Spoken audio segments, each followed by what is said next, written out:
Secretary of State Rex Tillerson just concluded a visit to Burma where he called upon the government to investigate allegations of atrocities committed by the Burmese military against the Rohingya. Close to 600,000 Burmese Rohingya have fled to Bangladesh after the military retaliated for attacks on its security outposts on August 25. The UN calls the retaliation a textbook case of ethnic cleansing. Tillerson also urged Burma to implement the recommendations made by the Kofi Annan Commission. The commission laid out a number of steps to facilitate reconciliation between Burma's Muslim minority Rohingya and its Buddhist majority. The secretary paired these calls with the announcement that the U.S. will increase humanitarian assistance by an additional $47 million. This is the second increase in assistance announced since the crisis began. U.S. aid to alleviate the crisis will now total more than $150 for 2017. Tillerson's Burma visit came on the heels of President Trump's 12-day tour through Asia. The presidential trip reaffirmed long-standing alliance relationships and clearly signaled that the administration views Asia as critical to U.S. security.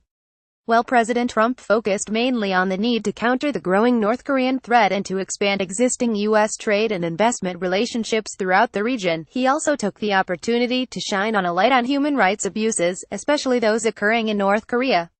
Between President Trump's human rights-focused speech before the South Korean National Assembly and Tillerson's visit to Burma, there is some hope that the administration will prioritize both national security and human rights issues in crafting U.S. policy toward Asia.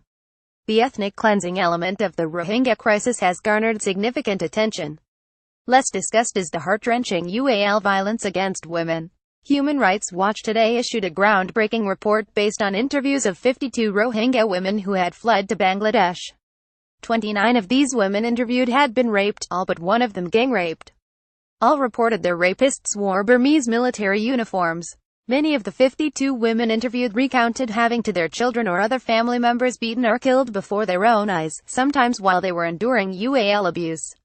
The pattern emerging from the data collected by Human Rights Watch suggests that the Burmese military is using UAL violence as a tactic to intimidate and ultimately drive Rohingya women out of the country.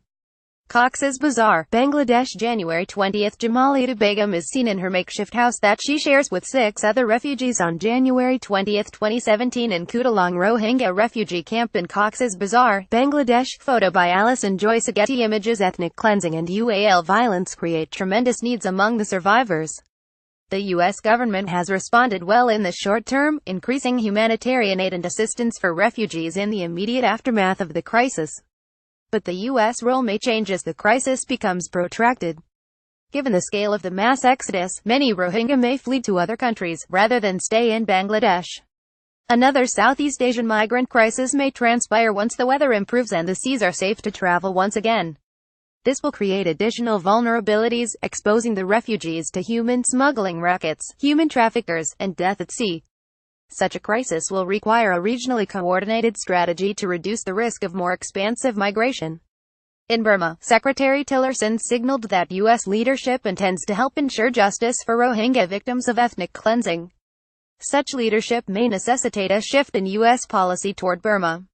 Tillerson clearly favors instituting targeted financial measures against perpetrators of violence against Rohingya, rather than blanket sanctions against Burma. Any sanctions levied against malefactors in Burma would be a change in direction for U.S. policy, especially since the Obama administration lifted sanctions against Burma. After 2015 elections brought Aung San Suu Kyi and the National League for Democracy to power. The U.S. should continue to promote freedom in Burma and call for investigations into the violence committed against Rohingya. Just as persecution of Rohingya has long roots, U.S. leadership on human rights must be a long-term priority, especially if the U.S. hopes to maintain the warm relationship it was developing with Burma. This piece originally appeared in Forbes. https www.forbes.com. Site Solivainos 20171116. Secretary Tillerson signals shift Chinese policy toward Burma 257B6853455A9.